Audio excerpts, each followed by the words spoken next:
Hi guys. So, um, we're all in a very unusual situation here. I'm sure you're like me and you're either at home, like I'm just out on this porch on this sunny day in this Airbnb that I'm staying in. You're probably at home, or if you're an essential worker, God bless you. Honestly, you're keeping us all sane. If you're a retail worker working in one of the industries that we've decided are essential, or if you're a healthcare worker or a first responder, or any of the people that are still out there making our system work, I love you. And I hope you get all the praise that you deserve, because really, we couldn't do this without you. We also couldn't do this without people who are willing to stay home and keep everybody safe. So I guess I'm looking at the sun on the trees here today, and back in this town that I used to live in, and where I lived for a few years, and in the province where I grew up. And I don't know, I feel more positive than I have in the last couple of days, because I'm really impressed with people and how they're handling this. This is unprecedented, as I've said before. This is something we've never had to face.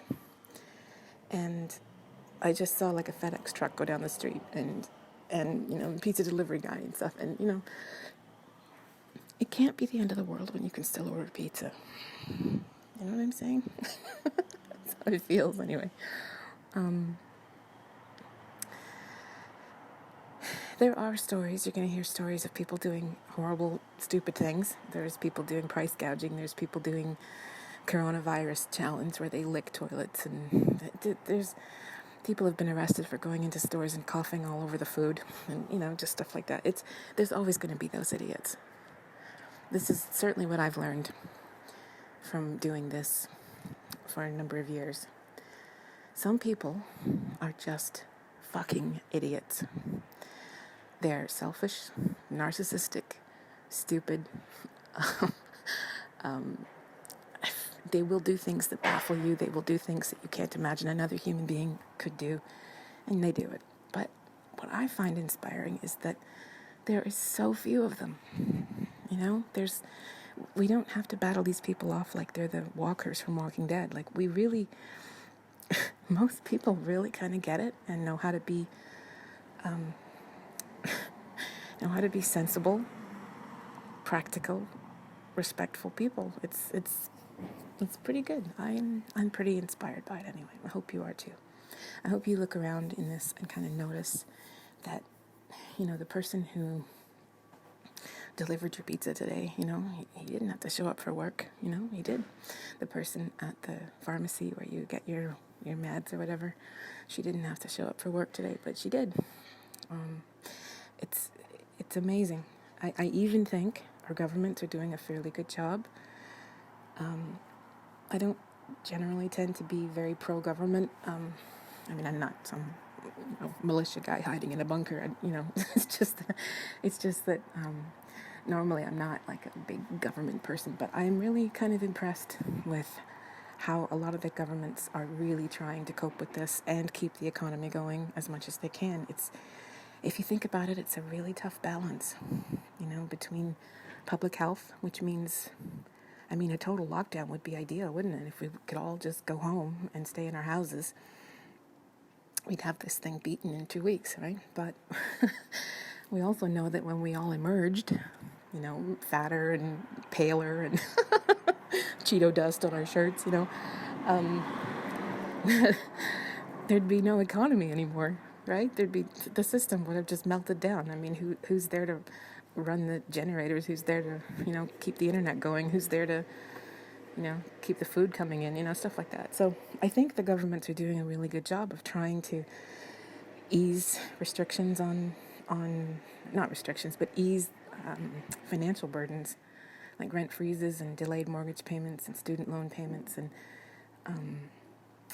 just trying to do what they can, giving people a stimulus check, giving people a chance to say, okay, if you can't stay home, do, and we'll give you some money to help you through it.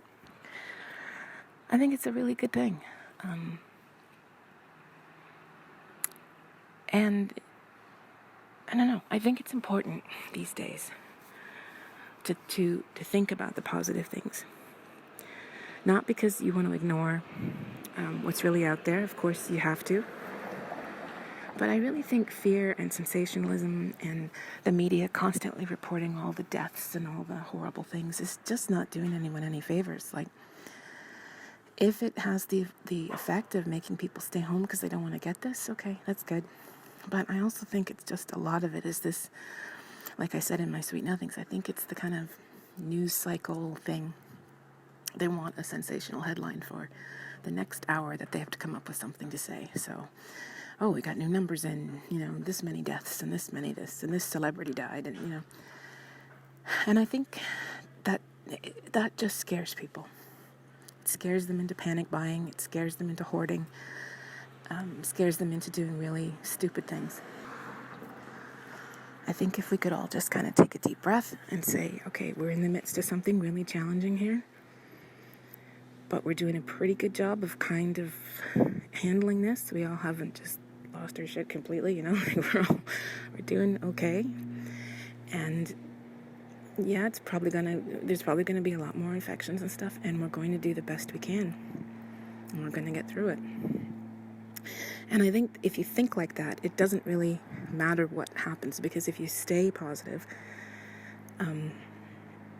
you can be okay with the decisions you've made. You can be okay with what you're doing to stay safe, or what you're choosing to do, whether you're choosing to go to work or not, or whatever it is. You'll still feel like I made the right decision because I made it based on a positive outcome and believing and hoping for the best. And that's a good way to live, because we have to live through this, We can't just hunker down in survival mode for very long. We have to live. So I look out on the street and I see people raking their yards. And there was a woman walking down the street with her 2 little girls, and they were doing neighborhood cleanup. They were picking up cans and things with their little gloves on. It was really cute. I even saw a social distancing birthday party where this woman and her kids came over to the house, and they stood out. They put the birthday present up on the porch, and then they called out to the people, and the people came out on their porch, and the little kids got the birthday present, and it was really sweet. Like, there's still kind of happy moments, and I think we really need to look for them during all this.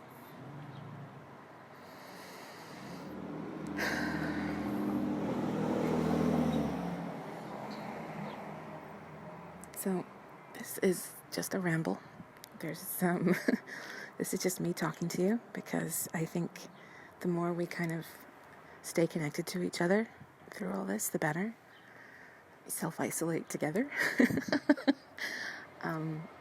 Stay happy, and know that for me, I've already started thinking moving forward, like I'm going to do a History of Sex podcast with Alexa YVO, and a podcast about the sex in Seinfeld with Sunky from Twitter, and a lot of other things. I'm going to work on my novel. I'm going to do a lot of things. So I hope you follow this and just sort of say, okay, this is kind of crappy, but I'm going to make the best of it. So if you guys do any kind of craft or hobby, I would love to see pictures of it. You could respond to this with links to your images or your videos. If there's anything that you're doing right now that is helping you through this, woodworking okay, I shouldn't have said that. Certain things I don't want to see pictures of. Sorry. But if you're cleaning up your lawn, or you're doing something just to go for a walk or a bike ride or something, show me pictures. Tell me about it. Taking your dog out for a walk more than he's ever been walked before, you'll think, who's this guy? Just whatever it is you're doing, just tell me about it. I'd like to know about it and see it. So that's it for this ramble. I'm going to stay out here a little bit longer and drink my tea and enjoy the sunshine and work on some audios later. And yeah, so I'm thinking about you. Stay safe and healthy. And I'll talk to you again soon. Bye, guys.